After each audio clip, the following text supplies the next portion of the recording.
Inay! Inay! Inay, ano ginagawa niyo dito? Magkakasakit kayo sa ginagawa niyo yan eh.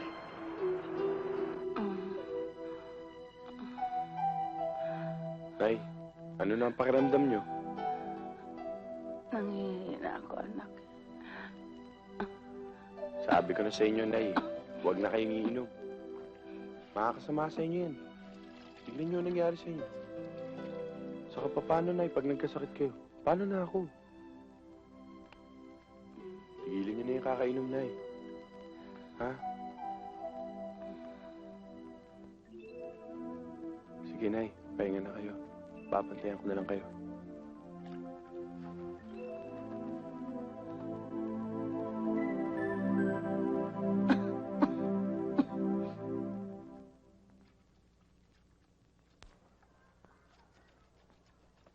Oh, Angel, bakit ikaw naglalaba dyan? Eh, may sakit si Inay eh. Ganun ba? Dami niyan ah. Ay nako, tutulungan na nga kita.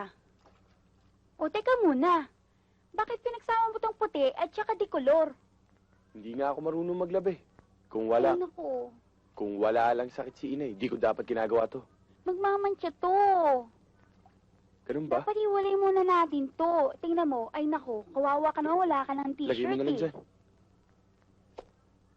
O ito, gamitin mo yung sabon, hindi yung kuskus ka ng kuskus dyan. Turuan mo Ayan. nga kaya. Eh, di nga ako marunong gumamit nito eh. Ganito nga eh, kuskus ka lang ng kuskus.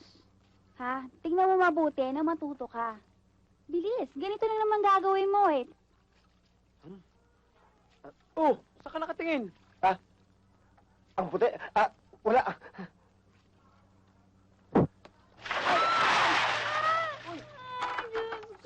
Sorry ha. Ako, pupunasan kita. Tama na. Ako bahala. Hoy! Ay, sorry, Ari. Ikaw talaga hindi ka nag-iingat. Ingat na ingat nga ako. Iningatan ko tayo. Ay, Sige na. Nakakainis ka naman eh! Doon sa loob. Balik ka ng damit. ikaw talaga? Gusto mo? Laki kang panalo. Nakita mo? Galing mo, Chong. Bakit ha? Nga. Po mga gilo na tagapanood, narito na naman po tayo upang talakayin ang mga isyu. Nay, Hindi pa ba tapos yan? Kailangan may hatid kay Doña Caridad bukas ng umaga yan. Kailangan natin pera eh. opo. Ilan? Narito po ang ating minamahal na anchor person, si Miss Charina Santos. Katakot-takot na po ang problema natin.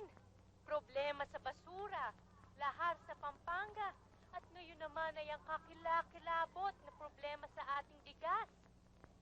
Naku naman, bakit ba ganito ang mga taong namamahala sa ating gobyerno? Eh bakit kailangang umangkat pa tayo ng 100,000 sakong bigas? Ganong napakarami naman nating ani. Eh, bakit nga kaya ganito, mga kababayan ko? Hindi kaya may lagayan, may misteryong nangyayari sa likod nito?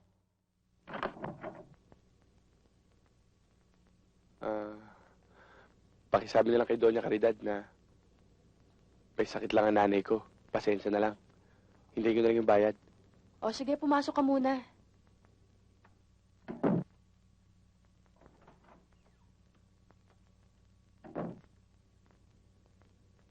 Oh, yan na ba yung mga damit na nilabhan? Opo, senyorita. Hi, handsome. I'm Manchu. Anong pangalan mo? Anghel po.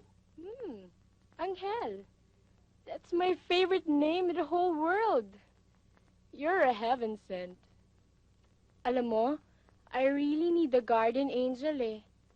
Isang linggo na ako di sa bahay pero wala pa rin ako napapasyalan. Halika.